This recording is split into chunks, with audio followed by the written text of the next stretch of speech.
আসসালামু আলাইকুম ওয়া রাহমাতুল্লাহি ওয়া বারাকাতুহু। আজকে এই ভিডিওতে আমরা আলোচনা করব লিভারের রোগ ভালো হওয়ার দোয়া। পেটের রোগ কোন আমল করলে ভালো হবে? লিভারের রোগ ভালো হওয়ার জন্য সাহাবাদের জামানায়, আল্লাহ রাসূলের জামানায় হাজার হাজার সমস্যা বের হয়নি, তারপরেও বের হয়েছে পেটের অসুস্থতা। পেটের অসুস্থতা বলতে পেট ব্যথা, পেট খারাপ হওয়া, এই জাতীয় সমস্যাগুলো। কিন্তু বর্তমানে আধুনিক আরো হাজারো ধরনের সমস্যা দেখা যাচ্ছে, যেগুলো হয়তো আগে ছিল না, অথবা ছিল কিন্তু এটার চিকিৎসা মানুষ জানতো না। তবে কোরআন হচ্ছে এমন কিতাব যেখানে আল্লাহ তাআলা কোনো কিছু অস্পষ্ট রাখেননি। কোরআনুল কারীমের মধ্যে আল্লাহ তাআলা এখন যদি এটা নিয়ে একটা আমল, ওটা নিয়ে একটা আমল, হাজারো আমল আসতে থাকে, তাহলে তো কোরআন শরীফ এখন তো মাত্র 30 পারা, প্রত্যেক পাড়ায় 20টা করে পৃষ্ঠা। তো তখন কিন্তু কোরআন শরীফ অনেক বড় হয়ে যেত এবং এটা মুখস্থ করা আমাদের সবার জন্য কষ্টকর হয়ে যেত, এবং তখন হাফেজ হওয়ার যেই সৌভাগ্য এবং হাফেজ হলে যেই লাভ, সেই সবগুলো আমরা কিন্তু অত সহজে পেতাম না। আল্লাহ তাআলা আমাদের জন্য সহজ করে দিয়েছেন। এই কোরআনের মধ্যে আমাদেরকে মূলনীতি দিয়েছেন যে এই মূলনীতির আলোকে তুমি হাজার হাজার আমল পাবে। তো হাদিসের মাধ্যমে আল্লাহ তাআলা আমাদেরকে, রাসূল সাল্লাল্লাহু আলাইহি ওয়াসাল্লামের মাধ্যমে আমাদের কাছে অনেক কিছু স্পষ্ট করা হয়েছে, আমাদের কাছে অনেক বিষয়গুলো সহজ করা হয়েছে। আল্লাহ তাআলা আমাদেরকে জানিয়ে দিয়েছেন, রাসূলের মাধ্যমে জানিয়েছেন। যেমন আল্লাহ রাসূল সাল্লাল্লাহু আলাইহি ওয়াসাল্লাম বলেছেন, যত বড় রোগ হোক না কেন, এখন একদিন পর পর এক একটা রোগ বের হবে, সেটার জন্য তো 2 দিন পর আমল বের হবে না। ওইগুলোর জন্য আমলগুলো হচ্ছে সূরাতুল ফাতিহা। সূরাতুল ফাতিহা এসেছে হাদিসের মধ্যে, কোনো ব্যক্তি যদি ইয়াকিনের সাথে, ইখলাসের সাথে আমলওয়ালা ব্যক্তি সূরাতুল ফাতিহা একবার পাঠ করার পরে 1 গ্লাস পানিতে ফু দিয়ে খেয়ে নেয়, আল্লাহ তাআলা তার কঠিন অসুস্থতা থাকলেও সেটা দূর করে দিবেন।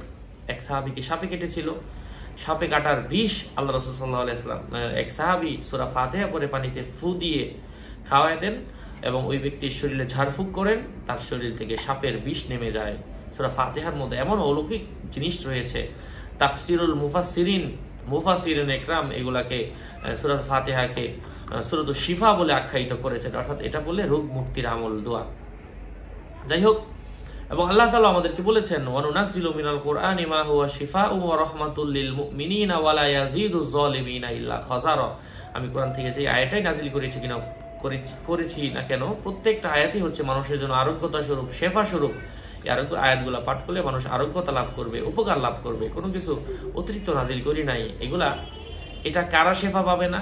যাদের ইয়াকিন নাই, যাদের ইখলাস নাই, যারা আল্লাহর প্রতি দৃঢ় বিশ্বাসী না, তাদের শুধু জ্বালা বাড়বে, মনে আমল করি কেন কাজে লাগে না, তাদের জ্বালা বাড়বে। মুমিন যারা, তাদের খালি শুধু কাজে লাগবে। যাই হোক, সম্মানিত পেয়ারা হাজিরিন, এই জন্য আমরা এই আয়াতটা, ফাতিহাটা পাঠ করব, এবং এই আয়াত থেকে আমরা বুঝতে পারলাম সূরা ফাতিহা হচ্ছে সকল রোগের জন্য ওষুধ স্বরূপ। সুতরাং লিভারের রোগের জন্য সূরা ফাতিহা পড়ে ফু দিয়ে খেয়ে ফেলেন, পানিটা পান করে ফেলেন।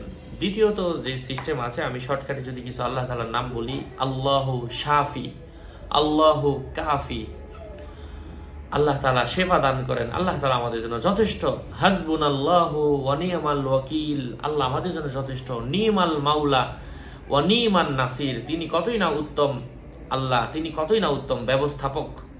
আয়াতের অর্থ হচ্ছে এটাও আপনি বেজুর সংখ্যা অনুযায়ী বেশি বেশি পরে পানিতে ফু দিয়ে আপনি খেয়ে ফেলতে পারেন। আল্লাহ তাআলার রহমে আপনার রোগ মুক্তি পর্যন্ত আপনি আমলগুলো চালিয়ে যান, আল্লাহ তাআলা আপনাকে শেফা দান করবেন। যদি আরোগ্যতা থাকে, আল্লাহ তাআলা আপনার ভাগ্যে লিখে থাকে, এবং আপনাকে রাসূল সাল্লাল্লাহু আলাইহি ওয়াসাল্লামের উসিলা দিয়েও আপনি দোয়া করবেন। আমি দোয়া করি আল্লাহ তাআলা আমার প্রত্যেকটা ভাইকে এবং বোনকে যেন উক্ত যাচাই খায়ের দান করেন। আরো আপডেট পেতে সাথেই থাকবেন। আসসালামু আলাইকুম ওয়া রাহমাতুল্লাহি ওয়া বারাকাতুহু। ভেরিফাইড চ্যানেলের ডেসক্রিপশন বক্সে ক্লিক করলে পেজ এবং আইডি আসবে, এর বাইরে অন্য কোনো পেজ নেই। আমার নাম আর ছবি থাকলে ওইটা আমি না, প্রত্যেক ভিডিওতে আমি সাবধান করি, সতর্ক করি। আসসালামু আলাইকুম ওয়া রাহমাতুল্লাহি ওয়া বারাকাতুহু।